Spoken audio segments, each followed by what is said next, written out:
Hello दोस्तों, study मस्ती unique में आप सभी का स्वागत है। मैं संविधान से संबंधित कुछ प्रश्नों को बताने जा रहा हूं, जो कि बहुत ही महत्वपूर्ण है। और भाग 3 से कुछ प्रश्नों को मैं अपने दूसरे वीडियो में, इसके पहले वीडियो में मैं डाला हूं, तो आप उस पे जाके देख सकते हैं। तो जो भाग 3 का कुछ शेष है उसको मैं इसमें बता रहा हूँ, और भी आगे भी बताया जाएगा। तो चलिए शुरुआत करते हैं। भाग 3 में ये देखिए, अगला जो है संस्कृति और शिक्षा संबंधी अधिकार। ठीक, अनुच्छेद 29 में जो है अल्पसंख्यकों के वर्गों का संरक्षण, जो है अल्पसंख्यक के अधिकारों की हक की बात की गई है। उसमें अनुच्छेद 30 में बताया गया शिक्षा संस्थाओं की स्थापना और प्रशासन करने का अल्पसंख्यक वर्गों का अधिकार। ठीक, अनुच्छेद 29 और अनुच्छेद 30 में अल्पसंख्यक वर्ग के बारे में बताया गया है। ठीक, और अनुच्छेद 31 क में है संपदाओं आदि के अर्जन के लिए उपबंध करने वाली विधियों की व्यावृत्ति। ठीक, अनुच्छेद 31 ख में है कुछ अधिनियमों और विनियमों का विधिमान्यकरण। अनुच्छेद 31 ग में बताया गया है कुछ निदेशक तत्वों को प्रभाव करने वाली विधियों की व्यावृत्ति। ठीक, अनुच्छेद 32 में बताया गया है, देखिए अब इसके बाद में है संविधान उपचारों का अधिकार, जो 32 से 35 तक का संविधान उपचारों का अधिकार बताया गया है। तो यह अनुच्छेद 32 में, इस भाग द्वारा प्रदत्त अधिकारों का बलों आदि को लागू होने में उपांतरण। ठीक, उसके बाद में वही अनुच्छेद 32 का में भी वही चीज़ है। ठीक, उसका जो है उल्लेख बढ़िया से किया गया है। अनुच्छेद 33 में है, अनुच्छेद 33 में क्या बताया गया है, इस भाग द्वारा प्रदत्त अधिकारों का बलों आदि को लागू होने में उपांतरण करने की संसद शक्ति। ठीक है, जो संसद को शक्ति है। ठीक है, उसके बाद अनुच्छेद 34 में है, अनुच्छेद 34 में बताया गया है जब किसी क्षेत्र में सेना विधि प्रवृत्त तब इस भाग द्वारा प्रदत्त अधिकारों पर निर्बंधन किया जा सकता है। ठीक, अनुच्छेद 35 में इस भाग के उपबंधों को प्रभावी करने का विधान ऊपर। उसके बाद में भाग 4 में, अब यहाँ आ गया भाग 3 खत्म हो गया, भाग 4 में आ गया राज्य के नीति निर्देशक तत्व। जो राज्य के नीति निर्देशक तत्व होते हैं उसके बारे में बताया गया है। पहले है अनुच्छेद 36 में बताया गया है, यह परिभाषा बताया गया है। अनुच्छेद 37 में बताया गया इस भाग में अंतर्विष्ट तत्वों को लागू होना बताया गया है। अनुच्छेद 38 में है राज्य लोक कल्याण की अभिवृद्धि के लिए सामाजिक व्यवस्था बनाएगा। एक अनुच्छेद 39 में बताया गया है राज्य द्वारा अनुसरणीय कुछ नीति तत्व। उसके बाद में अनुच्छेद 39 के में है समान न्याय और निःशुल्क विधिक सहायता। अनुच्छेद 40 में है ग्राम पंचायतों का संगठन। अनुच्छेद 41 में बताया है कुछ दशाओं में काम, शिक्षा और लोक सहायता पाने का अधिकार। अनुच्छेद 42 में है काम की न्याय संगत और मानवोचित दशाओं का तथा प्रसूति सहायता का उपबंध। अगर आप लोगों को इसको डिटेल में पढ़ना है तो कमेंट में ज़रूर लिखें, मैं हर अनुच्छेद के बारे में उसमें एकदम डिटेल में उसकी व्याख्या बताऊंगा। उससे पहले आप अनुच्छेद के बारे में ज़रूर जान लें, संविधान के पूरा बारे में ज़रूर जान लें। मैं छोटा छोटा वीडियो बनाकर वीडियो अपलोड करता रहूँगा, आप लोग देखते रहिए। और सभी कंपटीशन एग्जाम में संविधान से 2 प्रश्न जरूर आते हैं।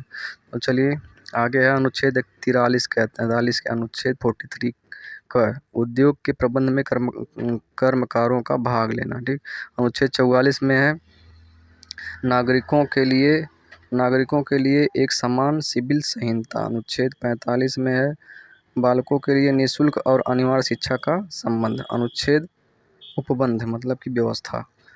अनुच्छेद 46 में अनुसूचित जात, अनुसूचित जनजात तथा अन्य दुर्बल वर्गों के शिक्षा और अर्थ संबंधी हितों की अभिवृद्धि बनाया गया है अनुच्छेद 46 में। ठीक, उसके बाद में अनुच्छेद 48 में है कृषि और पशुपालन संगठन। अनुच्छेद 48 के में है 48 के में पर्यावरण, वन तथा वन्यजीवों की रक्षा। अनुच्छेद 49 में है पोषाहार स्तर और जीवन को ऊंचा करने तथा लोक स्वास्थ्य को सुधार करने का राज्य का कर्तव्य। ठीक, उसमें उसी में है अनुच्छेद 49 में है राष्ट्रीय स्मारक स्थानों और वस्तुओं का संरक्षण। ठीक, उसके बाद में है अनुच्छेद 50 में आ जाते हैं। अनुच्छेद 50 में है, अनुच्छेद 50 में कार्यपालिका से न्यायपालिका का पृथक्करण। ठीक, अनुच्छेद 51 में है अंतर्राष्ट्रीय शांति और सुरक्षा। ठीक, अब इसी में है भाग 4 क में मूल कर्तव्य बनाया गया है, जो अनुच्छेद 51 में मूल कर्तव्य के बारे में पूरा बताया गया है। ठीक, अब यहाँ से आ जाता है भाग 5, जो संघ, जिसे संघ का नाम दिया गया है, और इसमें है अध्याय 1 में बताया गया है कार्यपालिका के बारे में, और उसके बाद राष्ट्रपति और उपराष्ट्रपति के बारे में। ठीक, अब यह अनुच्छेद 52 आता है भारत का राष्ट्रपति, भारत के राष्ट्रपति के बारे में। अनुच्छेद 52 से लेकर मतलब यहाँ तक का कितना है, ये अनुच्छेद 72 तक पूरा मतलब कि ये राष्ट्रपति और उपराष्ट्रपति के बारे में ही, कैसे क्या चुनाव, कैसे क्या होता है, सारा चीज़ इसमें बताया गया है। डिटेल में पढ़ने के लिए कमेंट में ज़रूर लिखें, मैं सारे अनुच्छेद के बारे में, आर्टिकल के बारे में मैं डिटेल्स में बताऊंगा।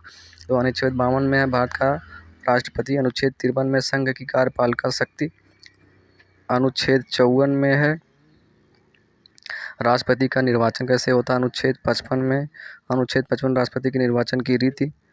उसके बाद अनुच्छेद 56 में है राष्ट्रपति की पद अवधि, अनुच्छेद 56 में है राष्ट्रपति की पद अवधि कितनी होगी। अनुच्छेद 57 में है पुनः निर्वाचन के लिए पात्रता, मतलब पात्रता कितना होना चाहिए जो है राष्ट्रपति की। उसके बाद में राष्ट्रपति बनने के फिर उसके बाद अनुच्छेद 57 में है पुनर्निर्वाचन के लिए पात्रता। अनुच्छेद 58 में है राष्ट्रपति निर्वाचित होने के लिए अर्हताएँ, अयोग्यता क्या क्या होनी चाहिए, उसमें ये बताया गया 58 में। उसके बाद अनुच्छेद 59 में राष्ट्रपति पद के लिए शर्तें क्या क्या रहेंगी, जो मतलब जो भी शर्तें रहती हैं और शपथ उपत की और सारी चीज़ें जो भी, ये अनुच्छेद 59 में बताया गया। अनुच्छेद 60 में है राष्ट्रपति की शपथ। ठीक, अनुच्छेद 61 में है राष्ट्रपति पर महाभियोग चलाने की प्रक्रिया। अनुच्छेद 62 में है राष्ट्रपति पद पर व्यक्ति को भरने के लिए निर्वाचन का समय और रीतियाँ। ठीक, अनुच्छेद 63 में भारत का उपराष्ट्रपति, 63 में उपराष्ट्रपति के बारे में बताया गया है। ठीक, उसके बाद में 64 में आ जाते हैं, 64 में उपराष्ट्रपति का राज्यसभा का पदेन सभापति होना। और अनुच्छेद 65 में है राष्ट्रपति के पद की रिक्त पर उपराष्ट्रपति के कार्य। और अनुच्छेद 66 में उपराष्ट्रपति का निर्वाचन। अनुच्छेद 67 में राष्ट्रपति की पद अवधि कितनी होगी। उसके बाद अनुच्छेद 68 में उपराष्ट्रपति के पद की रिक्त पद भरने के लिए निर्वाचन। अनुच्छेद 69 में है उपराष्ट्रपति द्वारा शपथ। अनुच्छेद 70 में है अन्य आकस्मिकता में राष्ट्रपति के कर्तव्य का निर्वहन। अनुच्छेद 71 में है राष्ट्रपति और उपराष्ट्रपति के निर्वाचन संबंधित विषय। और अनुच्छेद 72 में है क्षमादान की शक्ति। अनुच्छेद 72 में संघ का कार्यपालिका शक्ति का विस्तार। ठीक, क्षमादान जो भी मतलब कि जब सब कुछ हो जाता है और किसी व्यक्ति का अपराधी होने के बाद जब अपराधी घोषित किया जाता है, फिर उस पर क्षमादान दिया जाता है, तो जो है राष्ट्रपति से क्षमादान की एक जो है याचिका दायर करता है, उनसे क्षमा मांगता है। ये सब सारी चीज़ें मतलब इसमें बताया गया है। भाग 5 में पूरा राष्ट्रपति और उपराष्ट्रपति के बारे में सारी चीज़ें हैं, 52 से लेके 72 तक, अनुच्छेद 52 से अनुच्छेद 72 तक का राष्ट्रपति के बारे में बताया गया है। ठीक, तो अगर आपको वीडियो अच्छा लगे तो प्लीज़ वीडियो को लाइक शेयर सब्सक्राइब करें, ज़्यादा से ज़्यादा शेयर ज़रूर करें। ठीक, चलिए धन्यवाद।